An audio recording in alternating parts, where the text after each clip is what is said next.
Let 'em come. We have time.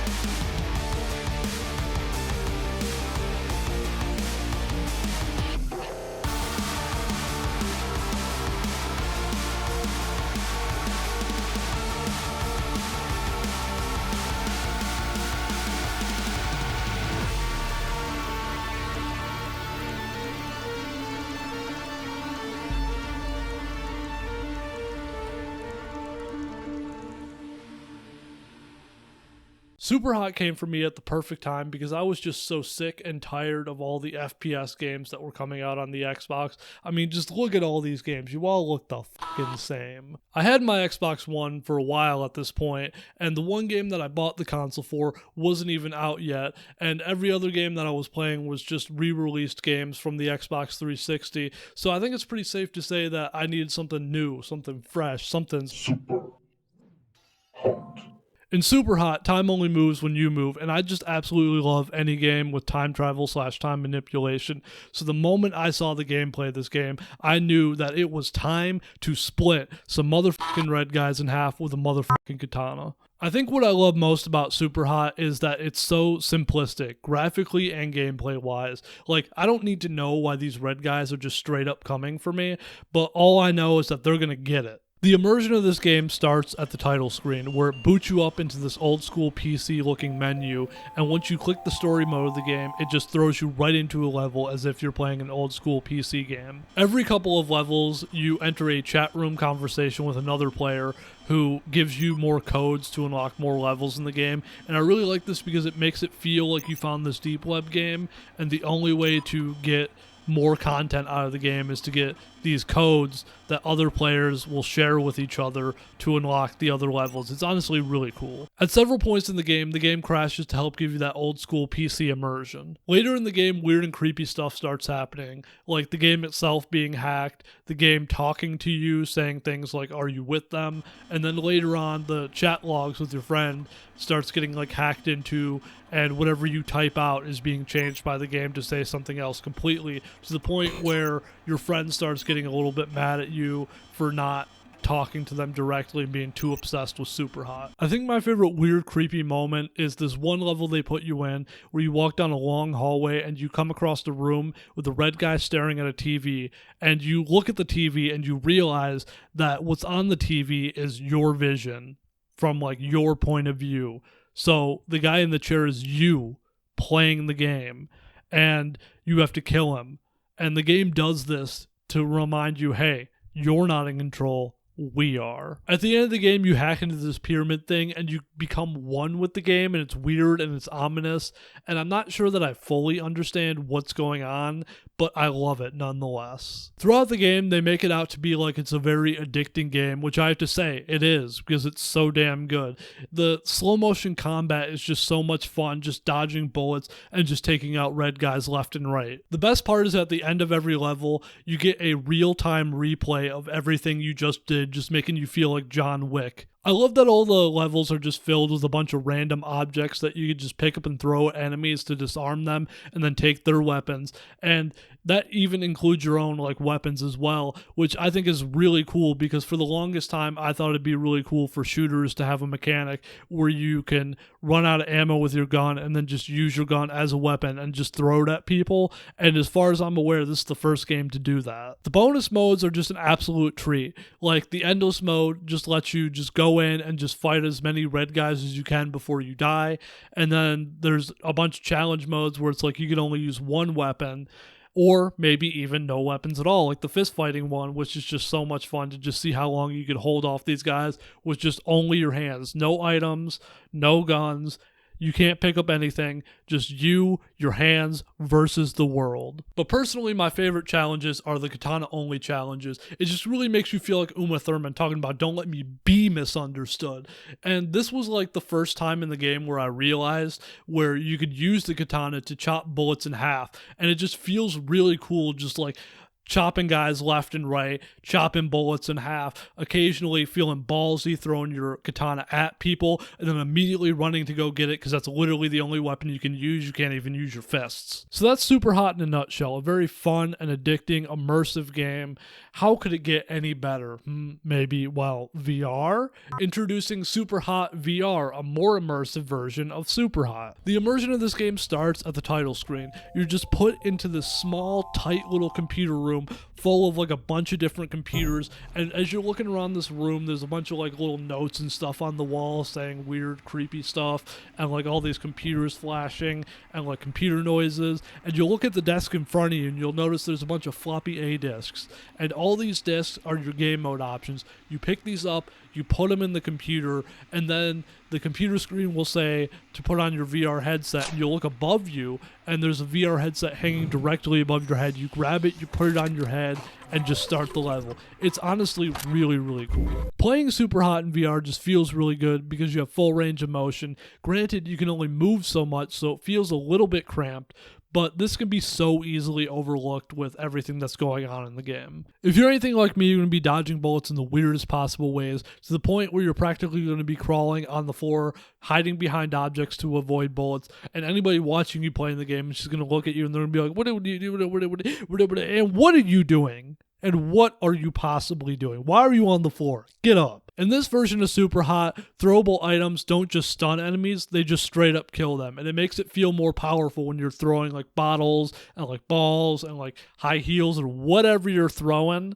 And you could also use them to block bullets while you're holding them, which will break them, but it's worth it in the end. Unless you're using a gun or a knife, which apparently are bullet resistant. But what's even cooler than using items to block bullets is the fact that if you see a bullet, you can grab it in your hand and you can break the bullet that way. Now, if you excuse me, I gotta go discard my body for our Lord and Savior Superhot. Can't get any better than this, can it? Well, maybe not. But one day you boot up your Xbox and there's a message from Xbox Live saying, thank you so much for playing Superhot. Here's a code to the game's sequel, aka the game that you didn't even know was coming out, Superhot Mind Control Delete. And of course, you take the game code because why would you not want a free game? Oh, look at that. You boot up the game and it has a computer hacking menu screen. Who would have thunk the immersion would have started at the menu screen? In this version of Superhot, you don't play levels on a one-by-one basis. Instead, you play them in kind of like a gauntlet style kind of thing where you have to make it through these collection of levels without losing all of your hearts. And you can get hit in this version,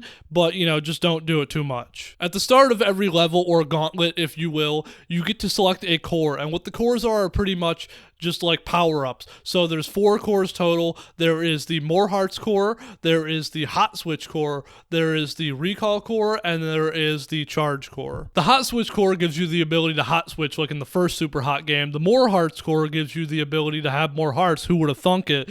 The Charge core gives you the ability to charge forward and punch enemies, which is really great if you're going for a brute force kind of play style. And then my favorite core is the Recall core, which makes you start every level with a katana, and when you throw the katana, you can call it back to you like you're using the force, and when you call it back to you, it comes back instantly, and any enemies in between you and wherever that sword came from, it just slices right through them. It's really cool. Speaking of the katana, in this game, there's a cool new feature with it. So in the first game, if you sliced a bullet with the katana, it would just slice it right in half. But in this game, if you do that, it spins it back towards the shooter, like a little RTS action, return to sender, pack that boy up, ship it, send it right back. Oh, you're gonna shoot at me? Or a reverse card, bitch.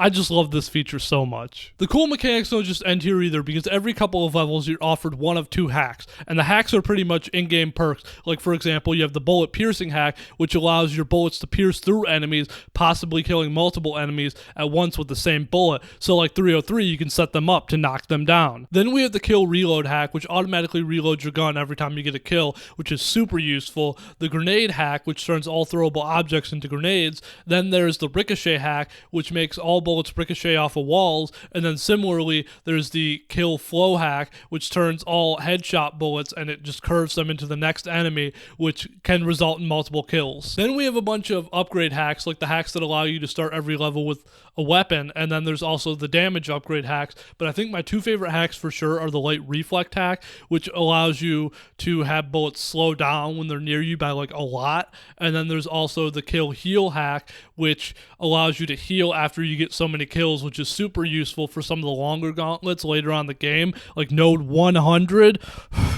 Moving on. In addition to the new cores and hacks, there's also new enemies, like these guys that only have one red part of their body, which is their only vulnerable spot, so it leads to some more precise aiming. And then there's also these crystal dudes that explode when they die, and they oftentimes get up in your face, and you might want to kill them, but it's not in your best interest to do so, because that might result in you losing hearts. They just get up in your face like, oh, you don't have the balls to kill me. That's right, dude, I don't. Get away from me. In addition to these two new guys, you also have these three unkillable guys that represent all of the three main cores. You have the Devil, who represents the charge core, and all he does is he charges at you and he uses hand-to-hand combat, and he's the easiest one to avoid. Then there's the Katana guy that uses the recall ability, and he goes around throwing his katana the whole time and recalling it back to him, so you got to keep an eye on both where he is and the katana is at all time.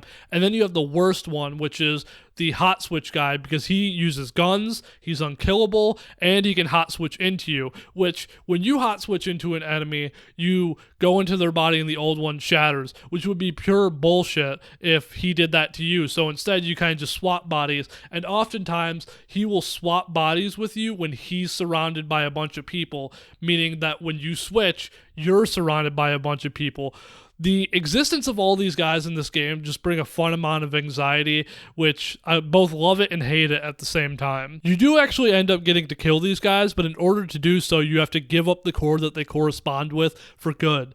And then when you do that, you get brought into a room, kind of like the first game where you run across yourself, but instead of you, it's one of those guys, and you just get to kill them right there. The game really doubles down on making you give things up towards the end of the game here. It starts with the cores and these guys corresponding with the cores, and then it asks you to give up the hacks, and then it starts asking you about fundamental gameplay mechanics, to the point where you literally can't do anything at all, and it asks you to give up control, which is exactly what the game wants. After you give up full control, the game takes you to a black screen where it tells you to press a button to say super, and then a button to say hot, and you do this over and over and over again, slowly losing your mind, thinking to yourself, is this it? Is this how the game ends? And as you just keep doing this over and over again, you're like, when does it end? You notice that there's a cursor on the screen, and if you try to move it with the control stick, it moves. And then you move around until you find a white path, and you follow that like little white path until you found a download link. And when you click on that download, it's no exaggeration, no BS, 2 hours long. It used to be 8, but then they're like, you know what, let's dial it back.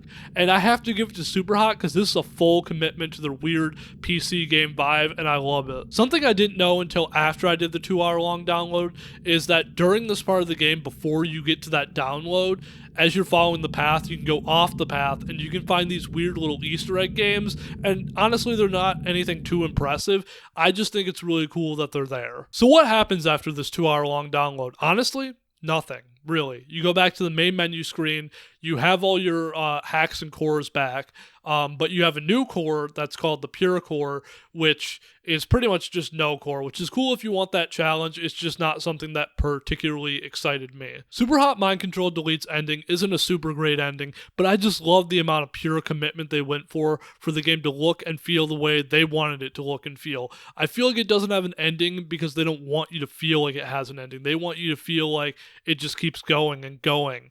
Like there's no end in sight, because they want you to keep playing the game and become one with it. All this Superhot talk really has me thinking about how I need to get back to playing Superhot. Guys, thank you so much for watching my video. Let me know what you love about Superhot in the comment section down below, and until next time, bye bye.